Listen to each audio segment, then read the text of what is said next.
হ্যাঁ ছাত্ররা, আজকে আবার আমি হাজির হলাম তোমাদের সামনে অনলাইন ইংলিশ ক্লাস নেবো বলে। তা তোমরা তো জানোই আমি বরানগর রামকৃষ্ণ মিশনের পক্ষ থেকে তোমাদের অনলাইনে ইংলিশ পেপার ওয়ান নিচ্ছি। হ্যাঁ, ইংলিশ পেপার ওয়ান মানে ইংলিশ বাটারফ্লাই বইটি। তা বাটারফ্লাই বইয়ের এটাও জানো যে বাটারফ্লাই বইয়ের সেকেন্ড টার্মিনালের যে সিলেবাস সেই পর্যন্ত আমি অনলাইনে পড়িয়ে দিয়েছি। এখন আমি আমাদের রামকৃষ্ণ মিশনের ব্লগে যে কোশ্চেন্সের সেটগুলো আছে সেই সেটগুলোর অ্যান্সার করাচ্ছি। Already set 5, set 4, set 3, set 2, set 1 5টা সেটের সমস্ত কোশ্চেনের অ্যান্সার আমি অনলাইনে করিয়ে দিয়েছি। এখন সেট 6 ধরেছি গতকালকে। সেট 6-এর আমি অ্যান্সারগুলো কোশ্চেনের অ্যান্সারগুলো আমি করাচ্ছি। তা গতকাল আমি রিডিং সিনটা ধরেছি।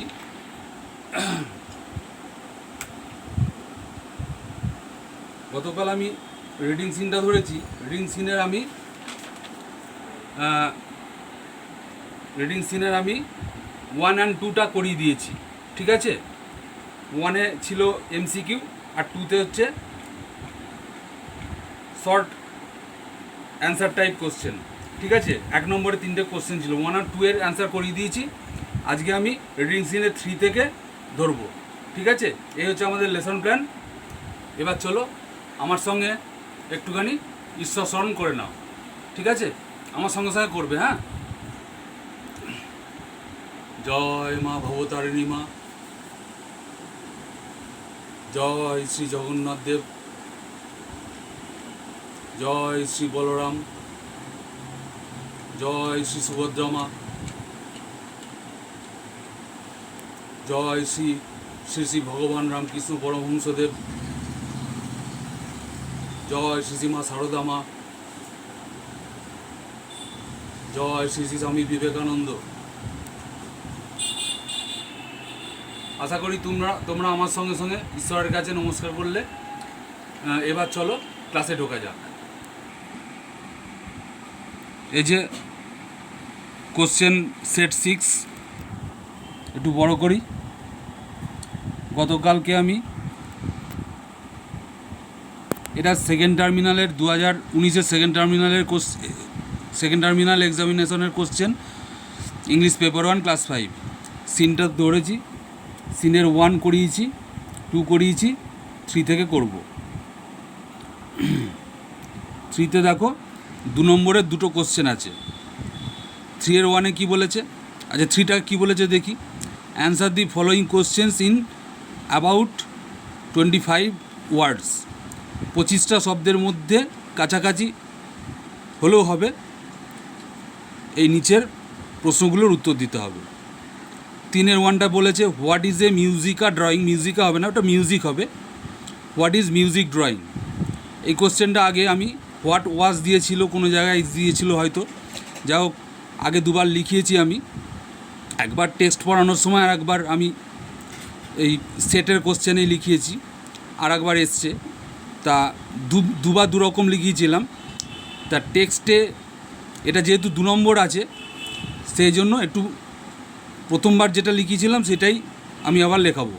ঠিক আছে, পরের বার বোধহয় 1 নম্বরের ছিল সেই জন্য একটুখানি পাল্টেছিলাম।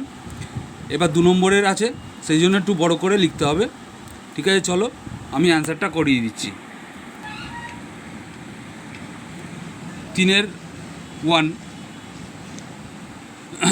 অ্যান্সারটা হচ্ছে মিউজিক ড্রয়িং। দেখো প্রেজেন্ট টেন্সে কোশ্চেনটা আছে, তাহলে প্রেজেন্ট টেন্সে উত্তর দেবো। যদি পাস্ট টেন্সে থাকতো, হোয়াট ওয়াজ থাকতো, তাহলে মিউজিক ড্রয়িং ওয়াজ করতাম। প্রেজেন্ট টেন্সে কোশ্চেন আছে হোয়াট ইজ মিউজিক ড্রয়িং। হ্যাঁ, হোয়াট ইজ আছে প্রেজেন্ট টেন্স, তাহলে প্রেজেন্ট টেন্সে আমি অ্যান্সারটা করব। Music drawing is an event conducted by the author's drawing teacher আসু বাবু। মিউজিক ড্রয়িং হচ্ছে একটা ঘটনা বা অনুষ্ঠান, পরিচালিত যেটা হয় লেখকের অঙ্কন শিক্ষক আসুবাবুর দ্বারা। ইন দিস ইভেন্ট এই অনুষ্ঠান বা ঘটনায় a student would sing a song, একটা ছাত্র, এখানে পাস্ট টেন্সটাই দেবো, তার কারণ মিউজিক ড্রয়িংটা কী এখানে বলেছে, এখানে বলেনি মিউজিক ড্রয়িংটা কী ছিল। মিউজিক ড্রয়িংটা কী ছিল বললেও আমি পাস্ট টেন্স দেবো, এখানে এ স্টুডেন্ট উড উইল দেবো না কখনো। আর মিউজিক ড্রয়িং কী বললেও লেখকের স্মৃতিটা তো পাল্টে যাচ্ছে না, এটা লেখকের স্মৃতি, সেই অতীতকালটাই বোঝাচ্ছে, সেখানেও সেই জন্য উইলটা উড হয়ে যাবে। ঠিক আছে, মিউজিক ড্রয়িংটা কী সেটা বললেও আমাদের বলতে হবে যে হ্যাঁ একটা ছাত্র গান গাইতো, ঠিক আছে, এটা আশুবাবুর দ্বারা পরিচালিত, সেই জন্য উইলটা উডই দিতে হবে। তাহলে ইন দিস ইভেন্ট, এই অনুষ্ঠানে a student would sing a song, একটি ছাত্র গান গাইতো, and another would draw a picture on the blackboard with coloured chalks. আর একটা ছাত্র মানে আরেকজন একটা ছবি আঁকতো ব্ল্যাকবোর্ডের ওপর রঙিন চকগুলি দিয়ে, trying to capture in lines and colours the essence of the song, চেষ্টা করতো রেখা এবং রঙে, রেখাগুলির দ্বারা এবং রঙগুলির দ্বারা ওই গানটির সারমর্ম ধরতে। ঠিক আছে, তাহলে আরেকবার বলে দিই, music drawing is an event conducted by the author's drawing teacher Ashubabu. Music drawing হচ্ছে একটা অনুষ্ঠান বা ঘটনা যেটা পরিচালিত অথরের, লেখকের, অঙ্কন শিক্ষক আশুবাবুর দ্বারা। ইন দিস ইভেন্ট, এই অনুষ্ঠানে a student would sing a song and another would draw a picture on the blackboard with coloured chalks, trying to capture in lines and colours the essence of the song. এই অনুষ্ঠানে একটি ছাত্র গান গাইতো এবং আরেকজন রেখাগুলি এবং রঙগুলি দিয়ে ওই গানের সারমর্মটাকে ধরার চেষ্টা করত একটি ছবি, ব্ল্যাকবোর্ডে ছবি এঁকে। ঠিক আছে, another would draw a picture on the blackboard, অন্যজন ব্ল্যাকবোর্ডের ওপর ছবি আঁকতো উইথ কালার চকস, রঙিন চকের দ্বারা, চকগুলোর দ্বারা, trying to capture in lines and colours the essence of the song, চেষ্টা করত রং এবং রেখার দ্বারা, রঙগুলি এবং রেখাগুলির দ্বারা ওই গানের সারমর্মটাকে ধরতে। ঠিক আছে, তাহলে কোশ্চেন নাম্বার 3-1 হয়ে গেল। এবার কোশ্চেন নাম্বার 3-2 যাব। কোশ্চেন নাম্বার 3-2 বলছে, why did Nazrul start fasting, কেন নজরুল উপবাস করা শুরু করেছিলেন। তাহলে চলো অ্যান্সারে। কোশ্চেন নাম্বার 3-2 অ্যান্সারটা বলছি।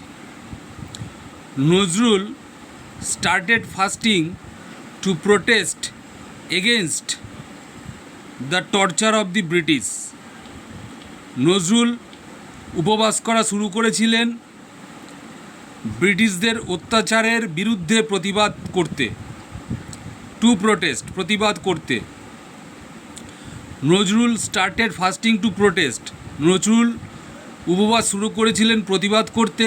কি প্রতিবাদ করতে না, against the torture of the British, ব্রিটিশদের অত্যাচারের বিরুদ্ধে প্রতিবাদ করতে তিনি উপবাস করা শুরু করেছিলেন। তাহলে অ্যান্সারটা আবার বলে দিচ্ছি, Nazrul started fasting two protest against the torture of the British. Nazrul started fasting two protest against the torture of the British. Nazrul ব্রিটিশদের অত্যাচারের বিরুদ্ধে প্রতিবাদ করতে উপবাস করা শুরু করেছিলেন? তাহলে কোশ্চেন নাম্বার 3-2 তার অ্যান্সার আমি করিয়ে দিলাম। এবার আনসিনে ঢুকবো। দেখো, রিডিং কম্প্রিহেনশন আনসিন।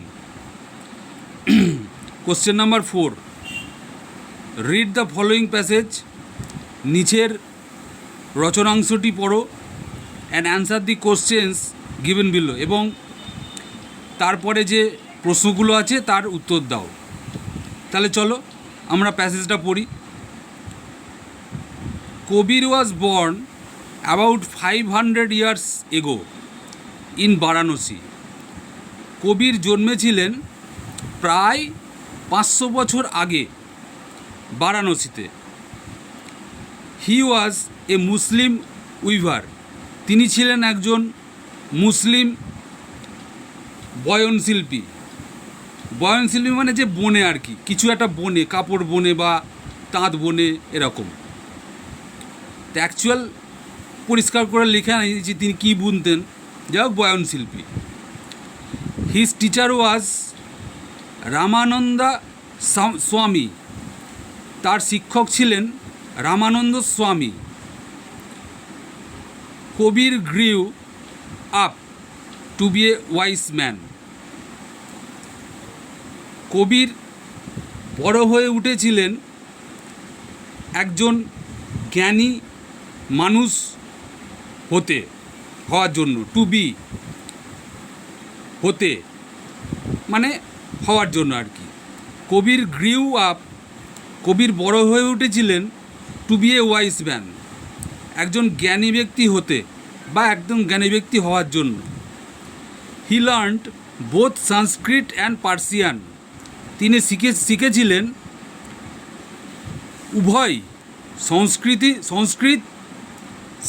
মানে হচ্ছে সংস্কৃত, অ্যান্ড পার্সিয়ান এবং পারসিক দুটো ভাষাই শিখেছিলেন তিনি।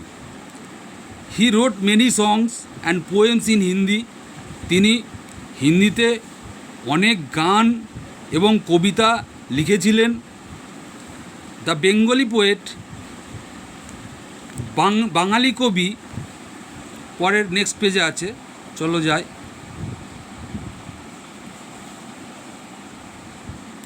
Rabindranath Tagore translated them into English. তাহলে কি হলো, এখানে কি লেখা ছিল?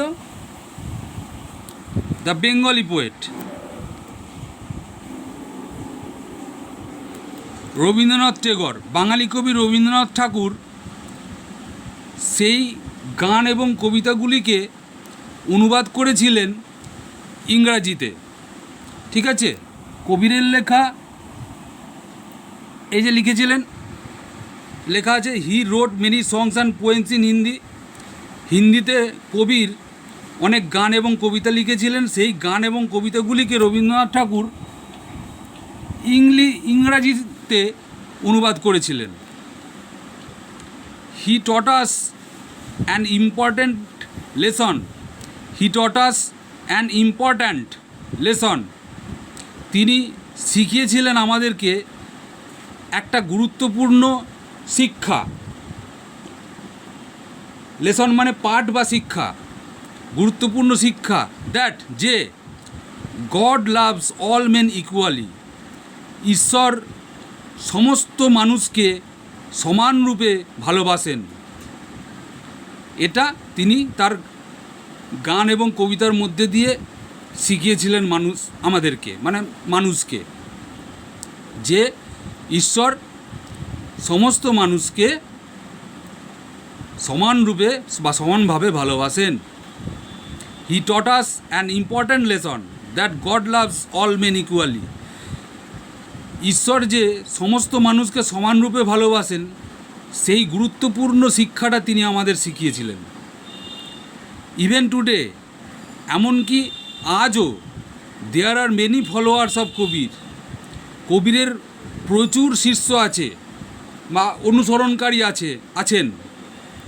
দে আর কল্ড কবিরপন্থী। তাদেরকে বলা হয় কবিরপন্থী। ঠিক আছে, আমরা রিডিং কম্প্রিহেনশন আনসিনের প্যাসেজটা পড়লাম এবং আমি ডিসকাস করে দিলাম, তোমাদেরকে বুঝিয়ে দিলাম। ঠিক আছে?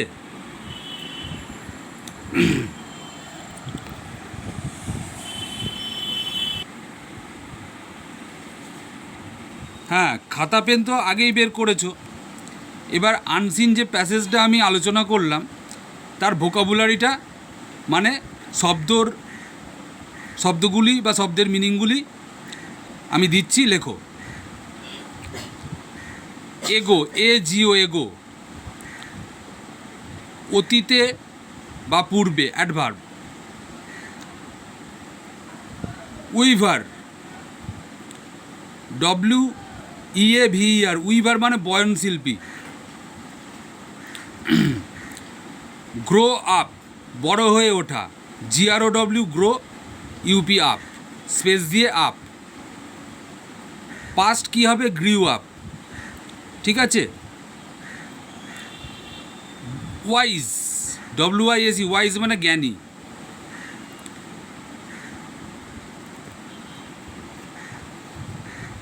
LEARN, লার্ন মানে শেখা। পাস্ট অ্যান্ড পাস্ট পার্টিসিপল কী হবে? Learned, LEARNT। এটা হচ্ছে ব্রিটিশ ইংলিশ। আর মডার্ন ইংলিশে লার্নড, দুটোই হবে learned. Past and past participle learned, LEARNED, learned. তাহলে LEARN, লার্ন মানে শেখা। এটার past and past participle British ইংলিশে হবে লার্নড, LEARNT। আর মডার্ন ইংলিশে পাস্ট অ্যান্ড পাস্ট পার্টিসিপল হচ্ছে লার্নড, LEARNED। BOTH, বোথ মানে উভয়। PERSIAN, পার্সিয়ান মানে পারসিক। ট্রান্সলেট, TRANSLATE,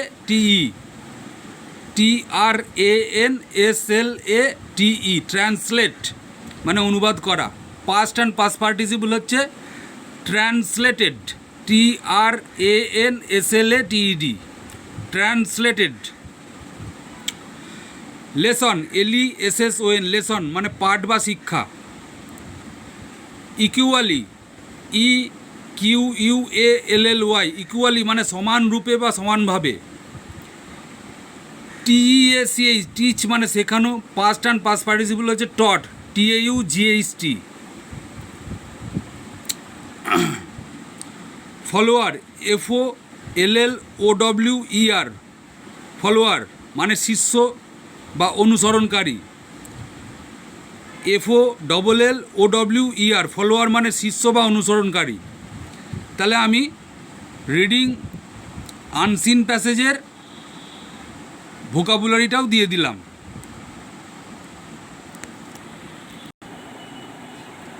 হ্যাঁ, আজকে তাহলে রিডিং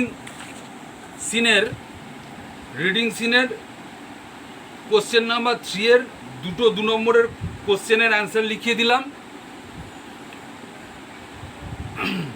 রিডিং সিনের কোশ্চেন নাম্বার 3 এর 1 and 2 নম্বরের 2 কোশ্চেনের অ্যান্সার লিখিয়ে দিলাম, এবং রিডিং কম্প্রিহেনশন আনসিনের প্যাসেজটা আমি ডিসকাস করে দিলাম, বুঝিয়ে দিলাম, এবং তার ভোকাবুলারি বা ওয়ার্ডস নোটস যাকে বলে সেটা দিয়ে দিলাম।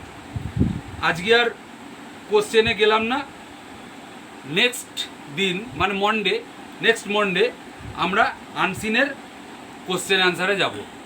আজকে আর যেটা বললাম, যা করালাম সব নোট ডাউন করবে। কালকে রবিবার, সারা সপ্তাহের সমস্ত কিছু, যদি ভিডিওগুলো আবার দেখার প্রয়োজন হয় আবার ভিডিওগুলো ক্লাসগুলো দেখবে। নোট ডাউন তো আশা করি করেছো, সেগুলো মুখস্থ করবে, ভিডিও দেখে বুঝবে, এবং না দেখে মুখস্থ করে, না দেখে লেখা প্র্যাকটিস করবে। সোমবারে আবার দেখা হচ্ছে। সুস্থ থেকো, সতর্ক থেকো, পড়াশুনো করো, বা আমার কথা শুনে চলো।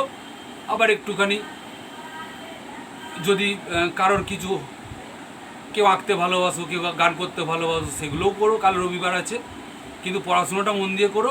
সোমবার আবার দেখা হচ্ছে। এখন টাটা, গুড বাই।